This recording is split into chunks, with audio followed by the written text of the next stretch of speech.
നമസ്കാരം, എല്ലാവർക്കും mirror media YouTube ചാനലിലേക്ക് സ്വാഗതം. നമ്മളിന്ന് PF അല്ലെങ്കിൽ പ്രൊവിഡന്റ് ഫണ്ടിന്റെ ബേസിക് കാൽക്കുലേഷനെ കുറിച്ചൊരു വീഡിയോ ആണ് ചെയ്യുന്നത്. നമുക്ക് വീഡിയോയിലേക്ക് കിടക്കാം. PF ബേസിക് ആയിട്ടുള്ള ഒരു കാൽക്കുലേഷൻ ആണ്. ഒരു എംപ്ലോയിന്റെ സാലറിയിൽ നിന്ന് എത്രയാണ് എമൗണ്ട് കട്ട് ചെയ്യുക, അതെങ്ങനെയാണ് നമ്മൾ PF ഡെപ്പോസിറ്റ് ചെയ്യുന്നത്, എംപ്ലോയർ കോൺട്രിബ്യൂഷൻ എത്രയാണ്. അപ്പൊ നമ്മൾ ശ്രദ്ധിക്കേണ്ടത് എന്താണെന്ന് വെച്ചാൽ, പുതിയ റൂൾ പ്രകാരം മാക്സിമം 15,000 സാലറി, അതായത് ബേസിക്, DA, അലവൻസസ് ഇതെല്ലാം കൂടി കൂട്ടിയിട്ട് മാക്സിമം എമൗണ്ട് 15,000. ഇതിന്റെ 12% എംപ്ലോയിന്റെ കയ്യിൽ നിന്ന് PF കട്ട് ചെയ്യുന്നത്. ആ എമൗണ്ട് 15,000ന്റെ 12% വരുന്നത് മാക്സിമം എമൗണ്ട് 1,800 രൂപ. അപ്പം 15,000 സാലറിയോ അതിൽ കൂടുതലോ വാങ്ങുന്ന ഒരു എംപ്ലോയിന്റെ കയ്യിൽ നിന്ന് 12% PF കട്ട് ചെയ്തിട്ട് 1,800 രൂപയാണ് അവരുടെ കയ്യിൽ നിന്ന് കട്ട് ചെയ്യുക. 12% 1,800.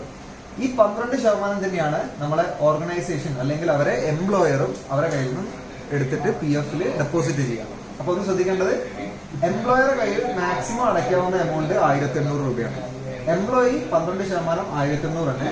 എംപ്ലോയിക്ക് വേണമെങ്കിൽ ഇത് വളണ്ടറി നമുക്ക് കൂടുതൽ ഡെപ്പോസിറ്റ് ചെയ്യാം. പക്ഷെ എംപ്ലോയർ മാക്സിമം 12%, അതായത് ബേസിക്, DA, അലവൻസ് ഇതിന്റെ 12% എംപ്ലോയർ ഡെപ്പോസിറ്റ് ചെയ്യുക. അത് മാക്സിമം 1,800 രൂപ. അപ്പോൾ നമുക്ക് 15,000 അതിൽ കൂടുതൽ സാലറി വാങ്ങുന്ന ഒരാള് അവരുടെ കയ്യിൽ നിന്ന് 1,800 രൂപ കട്ട് ചെയ്ത് PF ഡെപ്പോസിറ്റ് ചെയ്തു.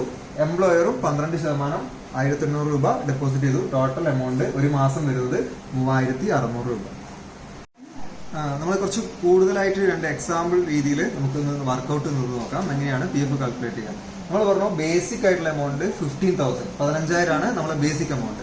ഒരു എംപ്ലോയിക്ക് കിട്ടുന്ന സാലറി ഒരു 10,000 ആണെന്ന് വിചാരിക്കുക. ബേസിക്, DA, അലവൻസ് എല്ലാം കൂടി ഇൻക്ലൂഡ് ചെയ്തിട്ട് 10,000, 10,000 രൂപയാണ് സാലറി കിട്ടുന്നത്. അപ്പം ഈ 10,000 രൂപയാകുമ്പോൾ അതിന്റെ 12% എന്ന് പറയുമ്പോൾ 1,200 രൂപ. 1,200 രൂപയാണ് എംപ്ലോയിന്റെ 12% കോൺട്രിബ്യൂഷൻ ആയിട്ട് വരിക. ഇതേ എമൗണ്ട് തന്നെയാണ് എംപ്ലോയറെ 12%. അപ്പൊ 1,200 × 2 2,400. ടോട്ടൽ ഒരു മാസത്തെ PF കോൺട്രിബ്യൂഷൻ എന്ന് പറയുന്നത് 2,400 രൂപ. 1,200 + 1,200. ഇനി നമുക്കൊരു എക്സാമ്പിളും കൂടി നോക്കാം. ഒരാളെ ടോട്ടൽ സാലറി വരുന്നത് 20,000 ആണ്. അപ്പൊ ബേസിക്, DA, അലവൻസ് എല്ലാം കൂടി 20,000 വന്നിട്ടുണ്ട്. പക്ഷെ നമ്മളെ ബേസിക് ഒരു ബേസ് ആയിട്ട് വരുന്നിരിക്കുന്നത് 15,000 ആണ്. അപ്പൊ അവർ അതിനേക്കാൾ കൂടുതലാണ് വാങ്ങിയത്. പക്ഷെ നമ്മൾ 15,000ന്റെ 12% മാത്രമേ കാൽക്കുലേറ്റ് ചെയ്യുള്ളൂ. അപ്പൊ 15,000 × 12% = 1,800. അത് തന്നെ എംപ്ലോയർ കോൺട്രിബ്യൂഷനും 1,800, ടോട്ടൽ 3,600. നമുക്ക് എംപ്ലോയിക്ക് വേണമെങ്കിൽ വളണ്ടറി കോൺട്രിബ്യൂഷൻ നമുക്ക് എംപ്ലോയർ എടുത്ത് റിക്വസ്റ്റ് ചെയ്താൽ നമുക്ക് കട്ട് ചെയ്യുന്ന എമൗണ്ട് കൂട്ടാം. നമുക്ക് എത്ര വേണമെങ്കിലും കൂട്ടാം. പക്ഷെ എംപ്ലോയർ ലിമിറ്റ് ഉണ്ട്. 12%, 15,000ന്റെ 12%, അല്ലെങ്കിൽ അതിന് താഴെയാണെങ്കിൽ അതിന്റെ 12% തന്നെ എംപ്ലോയർ കോൺട്രിബ്യൂട്ട് ചെയ്യുന്നു. അത് നമുക്ക് വേണമെങ്കിൽ എംപ്ലോയി കോൺട്രിബ്യൂഷൻ കൂട്ടാം. നമുക്ക് PF ഈ ഒരു കാൽക്കുലേഷനും കൂടി നമുക്ക് കംപ്ലീറ്റ് ചെയ്താലേ നമുക്ക് കംപ്ലീറ്റ് ആയിട്ട് നമുക്ക് ഇതിന്റെ ഒരു സ്ട്രക്ചർ മനസ്സിലാവുള്ളൂ. അപ്പോൾ ഒരു എക്സാമ്പിൾ വെച്ച് നമുക്ക് സ്റ്റാർട്ട് ചെയ്യാം. ഒരു സ്റ്റാഫ്, ഒരു എംപ്ലോയിക്ക് 15,000 അല്ലെങ്കിൽ 15,000 എബോവ് ആണ് സാലറി എന്ന് വിചാരിക്കുക. അവരുടെ കയ്യിൽ നിന്ന് കട്ട് ചെയ്യുന്ന PF എമൗണ്ട് എന്ന് പറഞ്ഞാൽ 1,800 രൂപ. 15,000ന്റെ 12% 1,800 രൂപയാണ് കട്ട് ചെയ്യുന്നത്. അത് നമ്മൾ എങ്ങനെയാണ് ഡെപ്പോസിറ്റ് ചെയ്യുന്നത് അവരുടെ PF അക്കൗണ്ടിൽ. അപ്പോൾ എംപ്ലോയിന്റെ കയ്യിൽ നിന്ന് കട്ട് ചെയ്ത എമൗണ്ട് 1,800 രൂപ ഡെപ്പോസിറ്റ് ചെയ്യുന്നത് PF അക്കൗണ്ടിലേക്കാണ്. എംപ്ലോയർ അത്ര തന്നെ എമൗണ്ട് ആണ് നമ്മൾ കോൺട്രിബ്യൂട്ട് ചെയ്യുന്നത്. എംപ്ലോയിന്റെ കയ്യിൽ നിന്ന് എത്രയാണ് എമൗണ്ട് കട്ട് ചെയ്യുന്നത് അതേ എമൗണ്ട് ആണ് എംപ്ലോയറും അവരെ ഡെപ്പോസിറ്റ് ചെയ്യുന്നത്. ഓക്കെ, അപ്പൊ എംപ്ലോയർ ടോട്ടൽ എമൗണ്ട് 1,800 ഡെപ്പോസിറ്റ് ചെയ്യണം. പക്ഷെ അവർ രണ്ട് രീതിയിലാണ് ചെയ്യുക. ഒന്ന് PF അക്കൗണ്ടിലേക്കും ഡെപ്പോസിറ്റ് ചെയ്യും, പെൻഷൻ അക്കൗണ്ടിലേക്കും ഡെപ്പോസിറ്റ് ചെയ്യും. എംപ്ലോയി ഡെപ്പോസിറ്റ് ചെയ്യുന്നത് വെറും PF അക്കൗണ്ടിലേക്ക് മാത്രമാണ്.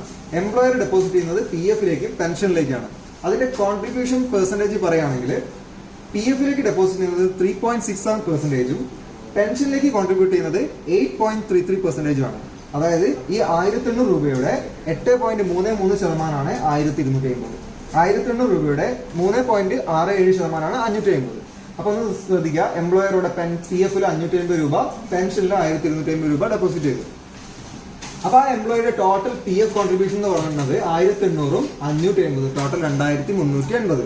ഇതിലും കൂടുതൽ സാലറി വാങ്ങുന്ന ആളുകൾ, 15,000 അതിൽ കൂടുതലോ സാലറി വാങ്ങുന്ന ആളുകൾക്ക് നോർമലി മെസ്സേജ് വരും. എല്ലാവർക്കും മെസ്സേജ് വരുന്നുണ്ട് PF-ൽ.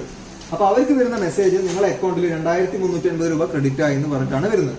അത് ഈ ഒരു കാൽക്കുലേഷൻ പ്രകാരമാണ് വരുന്നത്. ബാക്കിയുള്ള എമൗണ്ട് ഈ 1,280 രൂപ പെൻഷൻ അക്കൗണ്ടിലേക്കാണ് ക്രെഡിറ്റ് ചെയ്യുന്നത്.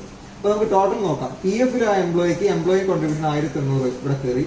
എംപ്ലോയർ 550 രൂപ അടച്ചു, 1250 പെൻഷനിൽ അടച്ചു, ടോട്ടൽ 1800.